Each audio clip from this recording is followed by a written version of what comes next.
பாப்பா. நாங்க கொஞ்ச நேரம் விளையாட போகட்டாமா? ஏற்கனவே ரொம்ப லேட் ஆயிடுச்சு. அதுக்கு அப்போ இன்னும் வரலல்ல? ஓ, நீ வந்துட்டியா? விளையாட போறதெல்லாம் சரிதான், ஆனா கரெக்டா சாப்பிடுற நேரத்துக்கு வந்துடணும். அவங்க விளையாடட்டும், சின்ன பசங்க தானே. ரொம்ப தூரத்துக்கெல்லாம் போயிடக்கூடாது என்ன?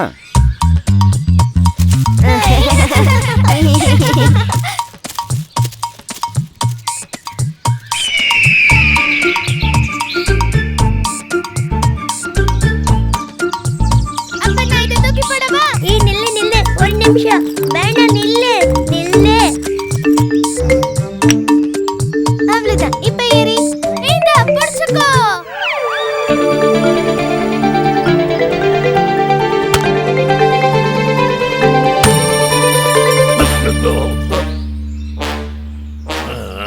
ஐயோ கந்தன், அப்போ ஓடிடு.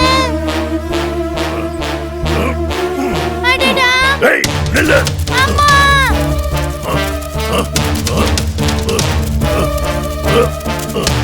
இன்னைக்கு நான் உன்னை சும்மா விட மாட்டேன்.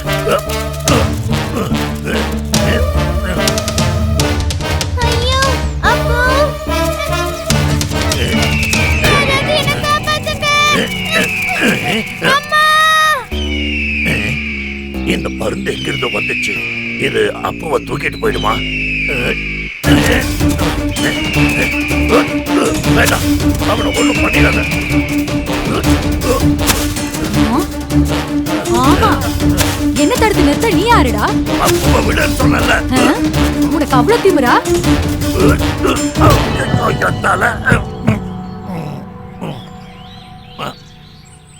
இப்போ உதவி செய்யலன்னா அப்போ அந்த பருந்து கொத்திட்டு போயிடும் போல இருக்கே.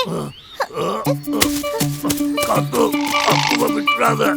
ஐயோ,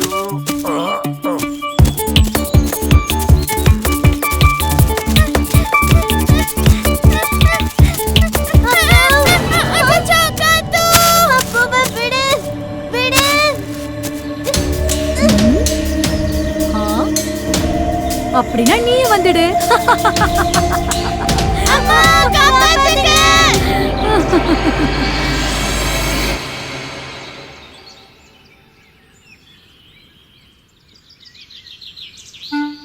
இங்க யாரையும் காணுமே. அதோ அங்க பாரு. அட கந்தன், ஐயோ, அப்புவும் அக்காவும் எங்க போயிட்டாங்க? வா, நம்ம போய் பாத்துடலாம்.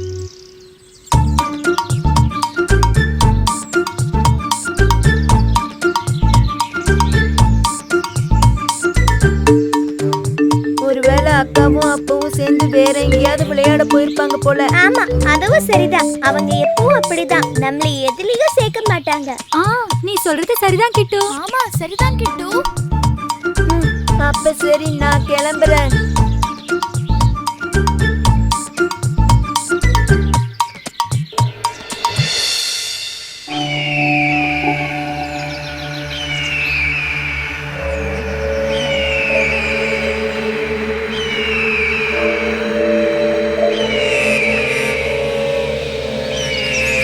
அப்போ இந்த பறந்து எப்படியும் நம்மள கொல்லதான் போகுது.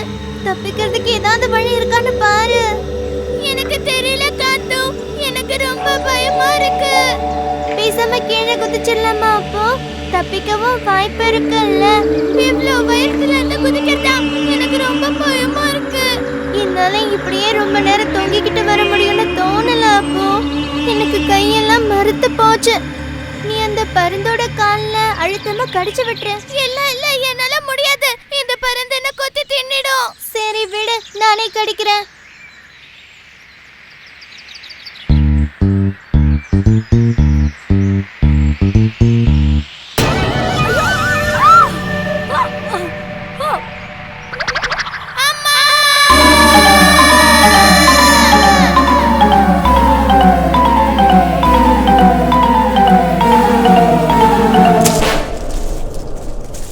அப்பா,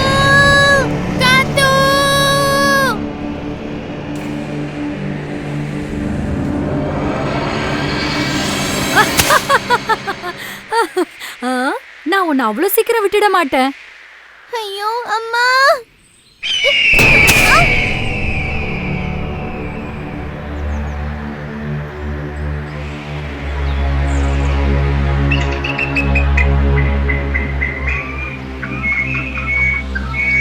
காப்பாத்துங்க அம்மா.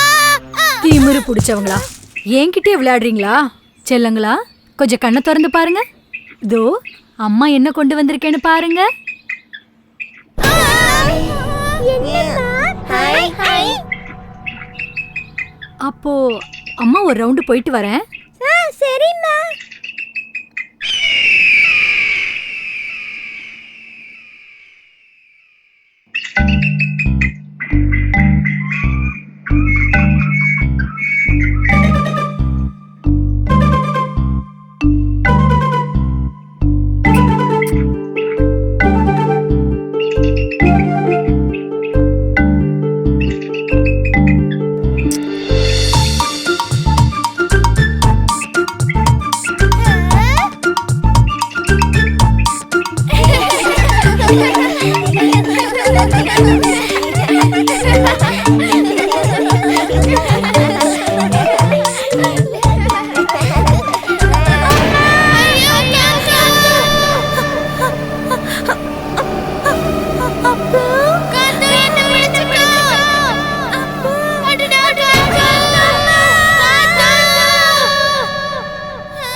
தூரம்னா விடியணுமே.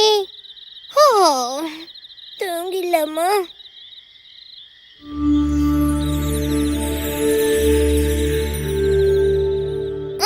ஐயோ, அது இங்கதான் பறந்து வருது போல. ஐயோ,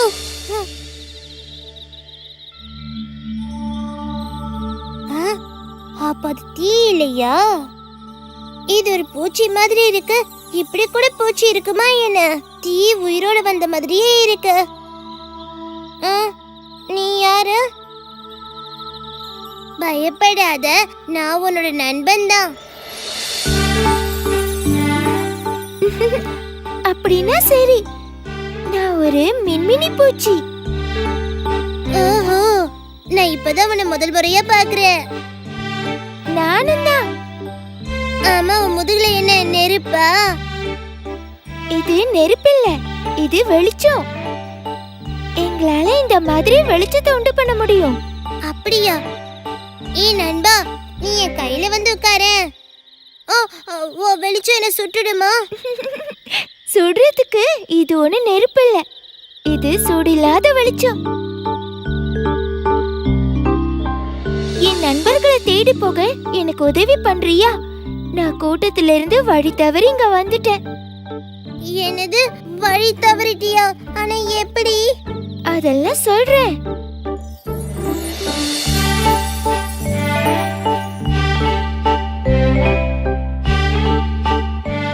ஏய் குட்டி பொண்ணே, நீயும் எங்க கூட வரியா? நாம கொஞ்ச நேரம் பறந்துட்டு வரலாம், வா. அம்மா, நானும் அவங்க கூட போகட்டுமா? அச்சச்சோ, வேண்டாம் வேண்டாம், தூரமா போயிட்டா வழி மாறி போயிடுவேன். அம்மா, நான் உங்க கூட போகணும். இல்லடா செல்லம், பெரிய வெளிச்சம் எதையாவது நீ பாத்தீன்னா வேற எதுவுமே உன் கண்ணுக்கு தெரியாது. அப்போ நீ வழி மாறி போயிடுவப்பா. அம்மா, அவளை நாங்க பாத்துக்கிறோம்.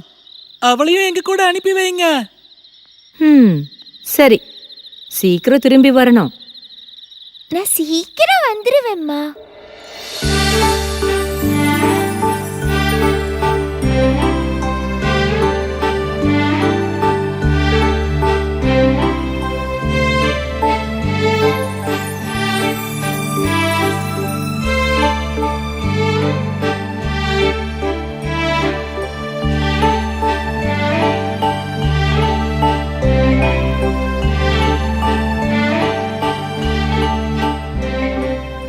ஹேய், நாம அடுத்த பாதைக்கு போவோமா? 1 2 3.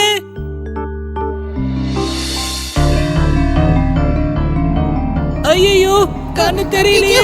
நாம இப்ப எங்க இருக்கோம்? எங்களை காப்பாத்துங்க. அதுக்கப்புறம் என்னோட நண்பர்களை நான் பார்க்கவே இல்லை. அவங்கெல்லாம் வழி தவறி எங்கேயோ போயிருப்பாங்க. நான் பறந்து பறந்து பறந்து இங்க வந்து சேர்ந்தேன். நீ கவலைப்படாத, நான் உன்னை வயலுக்கு கூட்டிட்டு போறேன். உன்னை தேடிட்டு உன் அப்பாவும் அம்மாவும் நிச்சயமா அங்க வருவாங்க. அங்க போய் சேர இன்னும் நிறைய தூரம் பறக்கணுமா? என் முதுகுல ஏறிக்க, நான் உன்னை அங்க கூட்டிட்டு போய் விடுறேன்.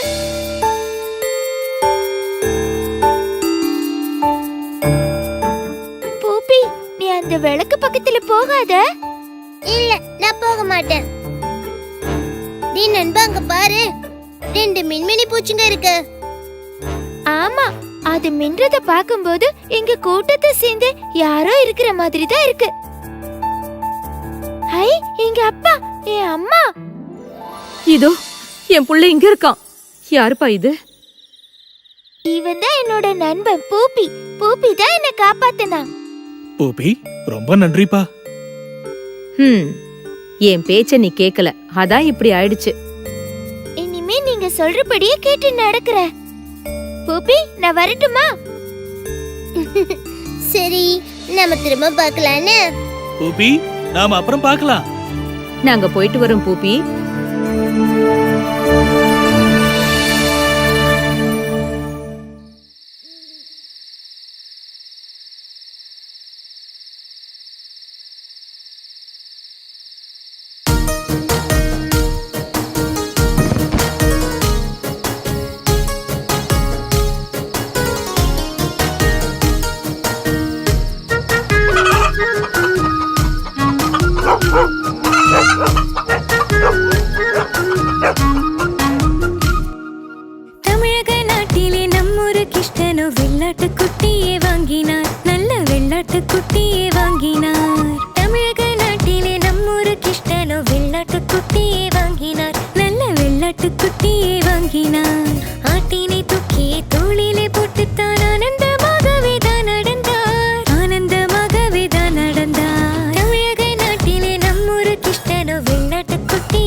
கிருஷ்ணனோ வெள்ளாட்டு குட்டியை வாங்கினார், நல்ல வெள்ளாட்டு குட்டியை வாங்கினார்.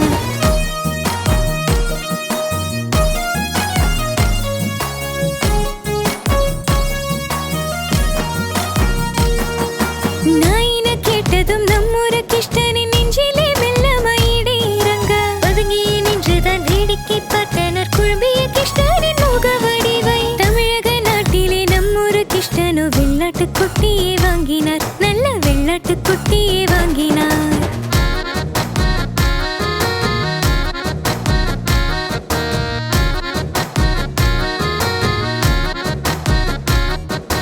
இரண்டாமல் சோதிக்க செத்த பசுவினை தோளிலே சுமந்து எங்க போற, தோளில் இருப்பது செத்த பசுவின் கிருஷ்ணனும் எல்லாமே தான் திரும்ப. தமிழக நாட்டிலே நம்மூரு கிருஷ்ணனோ வெள்ளாட்டு குட்டியை வாங்கினார், நல்ல வெள்ளாட்டு குட்டியை வாங்கினார்.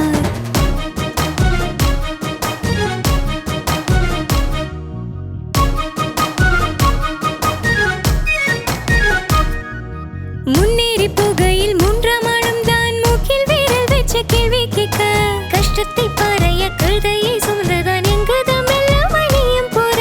தமிழக நாட்டிலே நம்மொரு கிருஷ்ணனோ வெள்ளாட்டு குட்டியை வாங்கினார், நல்ல வெள்ளாட்டு குட்டியை வாங்கினார்.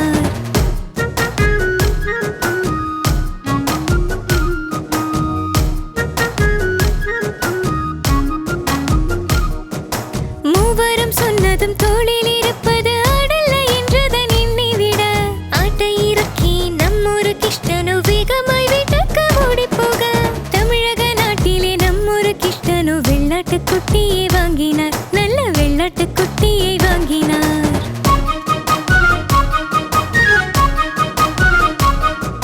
திருடர்கள் மூவரும் ஆட்டினை பிடித்து மார்க்கெட்டில் வெற்றிட கொண்டு போக, அறிவில்லா மனிதர்கள் யோசிக்க மறந்துட்டா ஏமாற்றம் மட்டுமே தான் கிடைக்கும். திருடர்கள் மூவரும் ஆட்டினை பிடித்து தான் மார்க்கெட்டில் வெற்றிட கொண்டு போக, அறிவில்லா மனிதர்கள் யோசிக்க மறந்துட்டா ஏமாற்றம் மட்டுமே தான் கிடைக்கும்.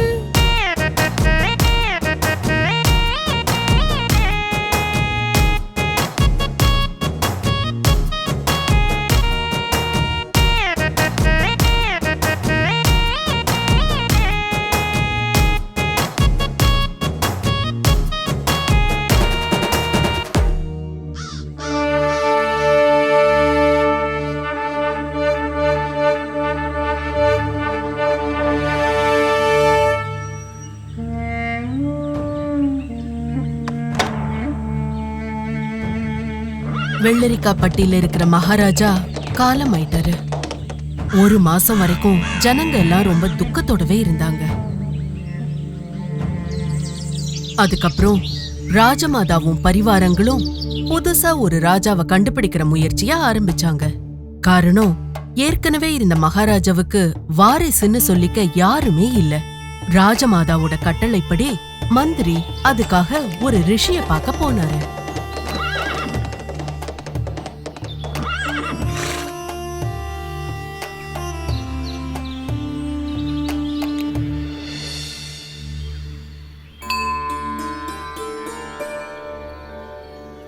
கொஞ்ச நேரம் தியானத்துல இருந்ததுக்கு அப்புறம் அந்த முனிவர் மந்திரிக்கு ஒரு வழிய சொல்லி கொடுத்தாரு. காற்றையும் நெருப்பையும் நீரையும் ஒரே மாதிரி கட்டுக்குள்ள கொண்டு வரவன் தான் வெள்ளரிக்காப்பட்டிக்கு ராஜாவாக சகல தகுதியும் கொண்டவன். அப்படி ஒரு ஆள் இந்த நாட்டிலேயே இருக்கான். அந்த ஆளை முடிஞ்ச அளவுக்கு சீக்கிரமா தேடி கண்டுபிடிங்க. மந்திரி அந்த விஷயத்த ராஜமாதா கிட்ட தெரியப்படுத்தினாரு. அந்த ரிஷி சொன்ன மாதிரி திறமையுள்ள ஆளை தேடி கண்டுபிடிக்க நாடு முழுக்க வலை வீசி தேட ராஜமாதா கட்டளையிட்டாங்க.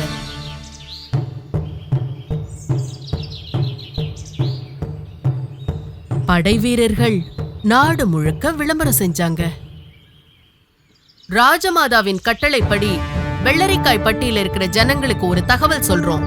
என்ன தகவல்னா, காற்றையும் நெருப்பையும் நீரையும் ஒரே மாதிரி கட்டுப்படுத்துற திறமை உள்ள யாராவது இந்த ஊர்ல இருந்தாங்கன்னா அவங்க முடிஞ்ச அளவுக்கு சீக்கிரமா திறமையை நிரூபிச்சு உடனே ராஜசபைக்கு வந்தாகணும். அவங்க அந்த திறமையை நிரூபிச்சுட்டாங்கன்னா அந்த நபரை வெள்ளரிக்காய் பட்டியோட ராஜாவா பதவி ஏற்கப்படலான்னு இதன் மூலமா உங்க அனைவருக்கும் தெரியப்படுத்துறோம். இத கேட்ட ஜனங்க முதல்ல ரொம்ப ஆச்சரியப்பட்டாலும் கையில கிடைச்ச இந்த வாய்ப்பை நினைச்சு சந்தோஷப்பட்டாங்க.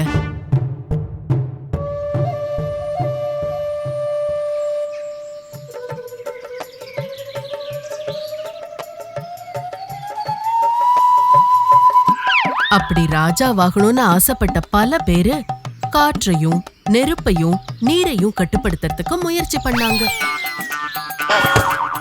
பல பேரு அந்த முயற்சியை பாதியிலேயே கைவிட்டுட்டாங்க.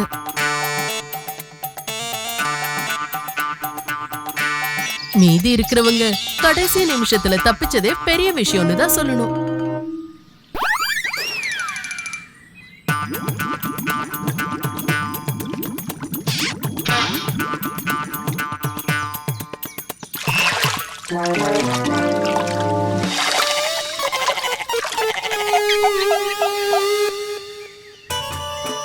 அதே நேரத்துல வீரு என்னடான்னா சித்ராங்கஜனோட வீட்டுல எல்லாருக்கும் செல்ல பிள்ளையா அந்த வீட்டோட இளைய பிள்ளையா வளர்ந்துட்டு இருந்தான்.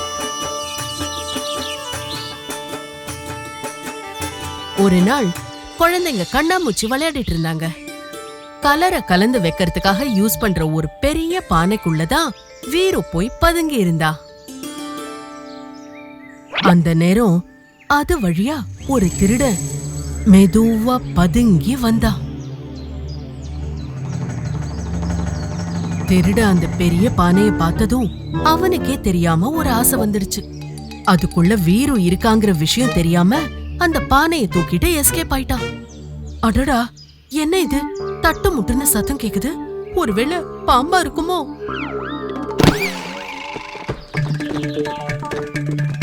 உருண்டு போன அந்த பானை ஒரு சாக்கு பையில மாட்டிக்கிட்டு அங்கிருந்த ஒரு புதர்ல வந்து இடிச்சு நின்னுச்சு. அந்த புதருக்கு முன்னாடி ஒரு புலி படுத்து தூங்கிட்டு இருந்துச்சு. பானை அசையறத பார்த்ததும் கிட்ட வந்து செக் பண்ணி பார்த்துச்சு. இதுக்குள்ள ஏதோ ஒரு முட்டாள் பையன் வந்து மாட்டிட்டு இருக்கான் போல இருக்கு. இன்னைக்கு நமக்கு அதிர்ஷ்டம் தான். புலி அந்த பானைய கடிச்சு தூக்கிட்டு காட்டுக்குள்ள ஓடி போயிடுச்சு. ஐயோ, காட்டு தீ! என்னோட குழந்தைங்க!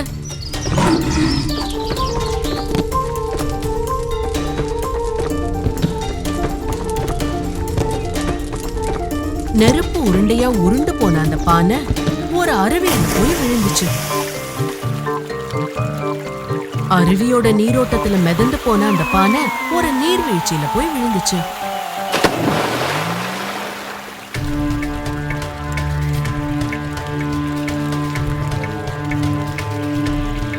தண்ணிக்குள்ள இருந்து மிதந்து வந்த அந்த பானை ஒரு பாறை மேல மோதி சொக்கு நூறா உடைஞ்சது.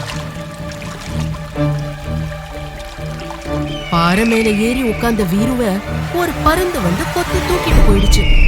வானத்துல பறக்கிறது வீருவுக்கு ரொம்பவே பிடிச்சு போயிடுச்சு. அவன் சாகசமா அந்த பருந்து மேல ஏறி போய் உட்கார்ந்துகிட்டான். ஆனா அந்த பருந்து ரொம்ப டென்ஷன் ஆயிடுச்சு. போதா குறைக்கு எதிர்பார்த்ததை விட வீரு ரொம்ப வெயிட் அதிகம். எப்படியாவது அந்த பையனை கீழே தள்ளி விடுறதுக்காக பருந்து முயற்சி பண்ணிக்கிட்டே இருந்துச்சு. விழாம இருக்கிறதுக்காக வீருவும் முயற்சி பண்ணா. வீருவை தேடி அவங்க வீட்டு ஆளுங்களும் ராஜாவை கண்டுபிடிக்க முடியாத மந்திரியும் அவங்க ஆளுங்களும் மறுபடியும் அந்த ரிஷிய தேடி வந்தாங்க. தங்களோட பிரச்சனைக்கு அவரால ஏதாவது ஒரு தீர்வு சொல்ல முடியும்னு நம்பி அவங்க வந்தாங்க.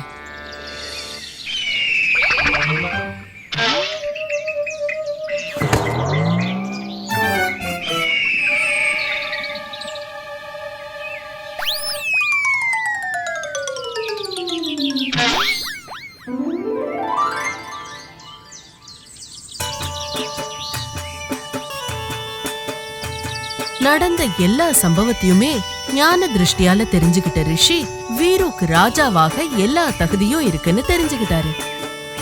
சித்ராங்கஜனும் அவனோட குடும்பமும் வீருக்கு ஏற்பட்ட அதிர்ஷ்டத்தை நினைச்சு ரொம்பவும் மகிழ்ச்சியோட கொண்டாடினாங்க.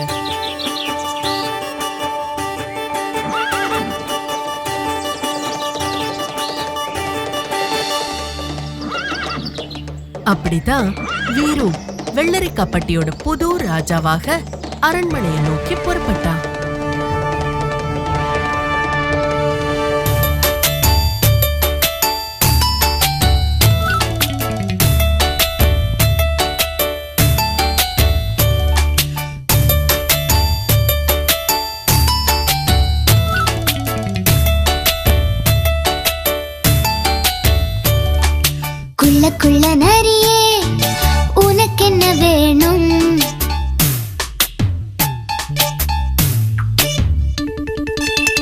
குள்ள நரியே உனக்கு என்ன வேணும்? அத்துக்கு போகணும், நண்டனம் கடிக்கணும், அத்தனை மீனையும் நான் மட்டும் திங்கணும், வானத்தை பார்க்கணும், வாய் விட்டு கூவணும், கூ கூ கூ.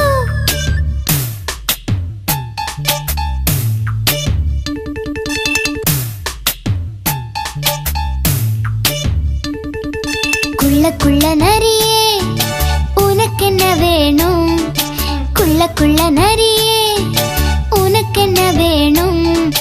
அத்துக்கு போகணும், நண்டனா கடிக்கணும், அத்தனை மீனையும் நான் மட்டும் திங்கணும், வானத்தை பார்க்கணும், வாய் விட்டு கூவணும், கூ கூ கூ.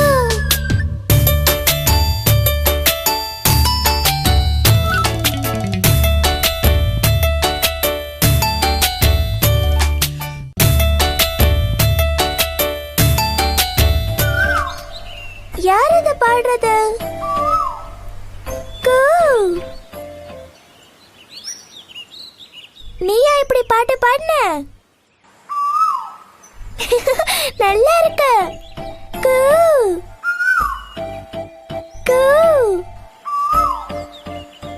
உன் பாட்டு எனக்கு ரொம்ப பிடிச்சிருக்கு. உன் பேர் என்ன? குயில். பார்க்க காக்கா மாதிரி இருக்க, ஆனா கண்கள் மட்டும் சிகப்பு நிறம். இதுதான் என்னோட ஜோடி குயில், புள்ளி குயில்.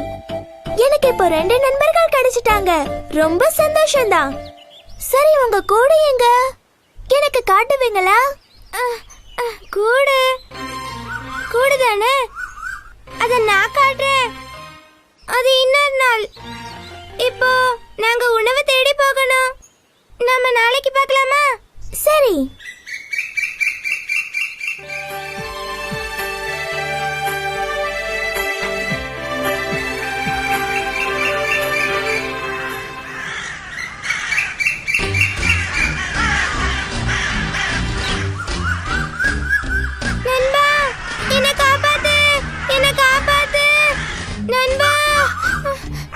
எதுக்காக என் நண்பனை இப்படி துரத்திட்டு இருக்கீங்க?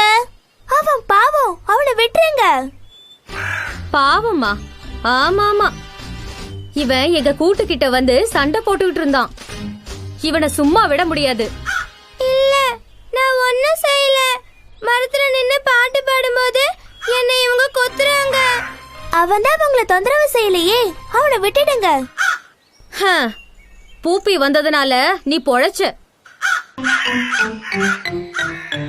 ரொம்ப நன்றி. நீ அந்த காக்கா கிட்ட இருந்து என்ன காப்பாத்திட்ட.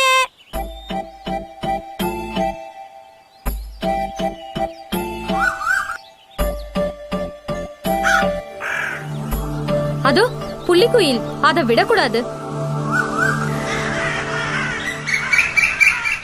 என்ன காப்பாத்துங்க, காப்பாத்துங்க. ஐயோ, விரட்டுறாங்களே. பூப்பி, அது புள்ளிக்குயில். எல்லா காக்காவும் எங்களை விரட்டுது. எங்களை நீ தான் எப்படியாவது காப்பாத்தணும். ஏய் புள்ளிக்குயிலே, இங்க வா, இந்த பக்கம் வா. ஐயோ, என்ன காப்பாத்துங்க. பூப்பி, உன் நண்பர்கள் எல்லாரும் பாவம் நீ தானே சொன்ன. நீயே கேட்டு பாரு அவ என்ன பண்ணான்னு. என்ன என்ன நடந்தது? எனக்கு ஒண்ணுமே புரியல. இதோ இந்த புள்ளிக்குயில் எங்க கூட்டுல வந்து முட்டையிடுறா. என்ன, அப்படியா? எதுக்காக நீ அப்படி செஞ்ச? என்ன நம்பு, நான் அந்த கூட்டுல முட்டை இடல. நான் காக்காவோட கூடு பக்கம் சும்மாதான் பறந்து போனேன். அப்ப எல்லாரும் என்ன விரட்டிட்டு வந்தாங்க. நீ பொய் சொல்றியா? அப்படின்னா என் கூட்டுல இருக்க முட்டைகள் யாரோடது? அதுவா, அது காக்காவோட முட்டைங்க தான். இல்ல இல்ல இல்ல, நீங்க இப்படி சண்டை போட வேண்டாம். நாம இத பேசி தீர்த்துக்கலாம். சரி, நாம இப்ப கோழி கிட்ட போலாம். அங்க போய் என்ன செய்யலாம்னு கோழி கிட்ட கேட்கலாம்.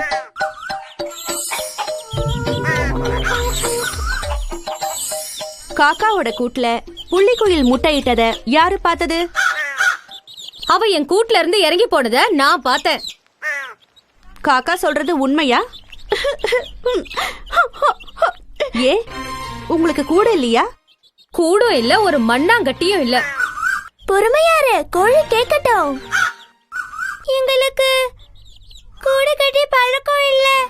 முட்டையிட நேரம் வரும்போது புள்ளி கோயில கூட்டிக்கிட்டு நான் காகத்தோட கூட்டுக்கு பக்கத்துல போவேன். நான் சொன்னேன்ல கூட இல்லாததுனால தானே ஆண் குயிலாகிய நாங்க சத்தம் போட்டு காக்காவோட கவனத்தை திருப்புவோம்.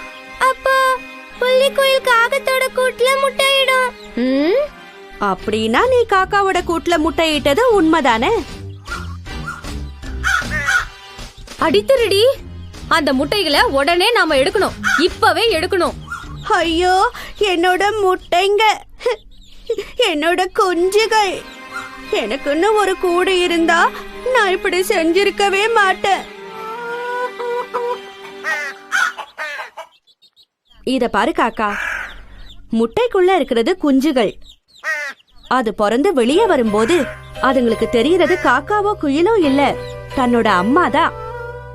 ஆனாலும் கோழி அம்மா, குஞ்சுகள் எல்லாம் குஞ்சுகள் தான். அதுங்க செய்யாத தப்புக்காக நாம அத தண்டிக்க கூடாது. என்ன மன்னிச்சிடு. உன் முட்டைகளை நானே பாத்துக்கிறேன். உன் குழந்தைங்களையும் என் குழந்தைய வளர்க்கற மாதிரியே வளர்க்கறேன். வருத்தப்படாத. இப்பதான் எனக்கு நிம்மதி. எனக்கும் தான்.